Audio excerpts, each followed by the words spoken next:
So it is a very big week for the US economy. The government is still shut down, but the Supreme Court is going to be hearing a fight over whether President Trump can use emergency powers to put tariffs on almost every country in the world. The government is also restarting food stamp payments, but only halfway. So on Wednesday, the court will hear a case about Trump's tariffs, his main economic weapon that he's been using, and he's been using a 1977 law that lets presidents act fast during a national emergency to regulate trade. But the big question is, does regulate mean he can also tax imports? Because tariffs are taxes. They raise prices on goods that come into the country. Lower courts have said, no, he cannot tax things. And Trump's lawyers are like, yeah, he can. And if the court disagrees, the economy could collapse. Total toss-up here, right? If the court sides with Trump, presidents in the future could use emergency laws to raise tariffs or other taxes without Congress. If it rules against them, the White House would have to find another legal loophole to keep the tariffs going.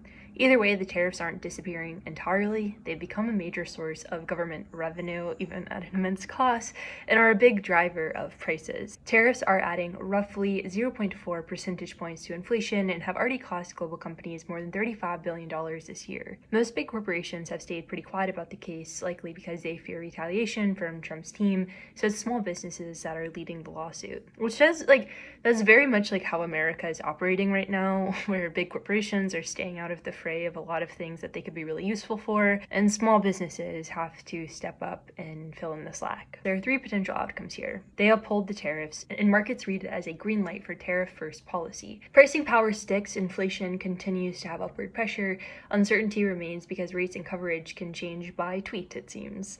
Businesses keep absorbing a lot of the costs, but pass-through continues to broaden, meaning they start charging consumers more and more for the tariffs that they're taking on. The second possible outcome is a narrow win for the president. The court limits scope or process or the duration of the tariffs. There are legal guardrails and some predictability, but still meaningful price changes and supply chain friction. The Treasury has said that they'll lean on other statutes if this falls short, so they would continue to exist. The final situation is the court rejects tariffs under the IIPA, so you get some legal clarity and some new uncertainty, because then you get refund exposure for already collected IIPA tariffs.